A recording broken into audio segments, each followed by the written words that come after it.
Ya, pemirsa, lembaga alumni Eropa membuka peluang beasiswa ke negara Jerman bagi siswa SMA dan SMK di Provinsi Nusa Tenggara Barat. Jerman dianggap sebagai salah satu tempat menempuh pendidikan lanjutan yang bermutu karena biaya pendidikan yang terjangkau dan mahasiswa asing dapat diberikan kesempatan sambil bekerja atau mencari uang kendati tengah menempuh masa studi. Jadi saya kira kenapa kita dari lembaga alumni Eropa tidak memilih negara lain di Eropa kecuali Jerman. Hal ini merupakan bagian dari sistem kebijakan yang ditetapkan negara industri tersebut. Kebutuhan tersebut memang disesuaikan oleh tenaga kerja mahasiswa karena dianggap lebih efisien dan termasuk murah upahnya dibanding oleh tenaga kerja warga negara aslinya. Untuk itu, Dr. Pilhan Prajanto berharap sektor pendidikan di daerah khususnya Provinsi Nusa Tenggara Barat dapat melakukan penyamaan sistem pendidikan dan sistem magang kerja dengan industri khususnya bagi siswa SMK. Menurutnya ada 4 hal yang dibutuhkan untuk pembangunan generasi muda NTB di masa depan dengan potensi yang dimiliki.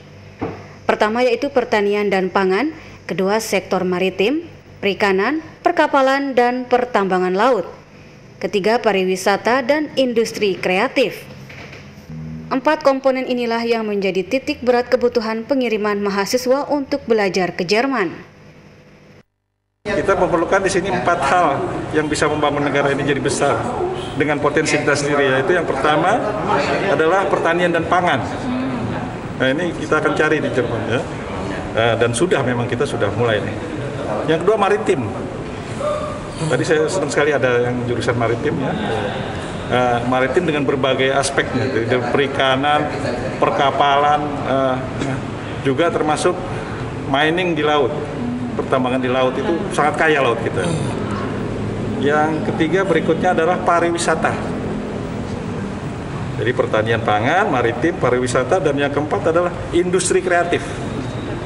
Itu 4 yang akan kita titik beratkan untuk pengiriman mahasiswa ke Jerman. Karena itu akan membopong ekonomi dan kemajuan negara kita. Sementara itu, Kepala Dinas Pendidikan NTB Aidi Furkon mengatakan, peluang ini sangat bagus dan dapat membuka paradigma bahwa bekerja ke luar negeri tidak hanya harus menjadi pekerja migran Indonesia, namun juga dapat dilakukan dengan cara menempuh studi atau berkuliah sambil bekerja dengan kesempatan nilai upah yang lebih besar. Sementara hal kedua, hal ini juga dianggap sebagai jalan bagi alumni SMK untuk mencari kesempatan di negara Jerman untuk lebih terbuka pengalaman dan wawasannya. Hari ini adalah peluang yang diberikan oleh teman-teman lembaga alumni Eropa ini, mobil khusus untuk fokus kepada pendidikan di Jerman. Pada 2 hal yang menarik tadi itu. Pertama, melanjutkan pendidikan sambil bekerja, kemudian yang kedua adalah bisa kita menyalurkan tenaga kerja tamatan alumni SMK. Nah, beberapa yang sudah banyak ditanyakan oleh teman-teman pada pertemuan tadi itu tidak melenceng, bahkan sangat sesuai dengan yang kita miliki core-nya Pak Agus. Kita core-nya hanya 5. Jadi 4 hal disebut tadi, kemaritiman, pertanian, pariwisata,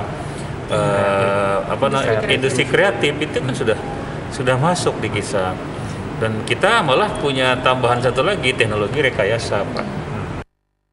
Nusa Tenggara Barat cukup banyak memiliki peluang dan potensi karena keberadaan SMK dan pondok pesantren.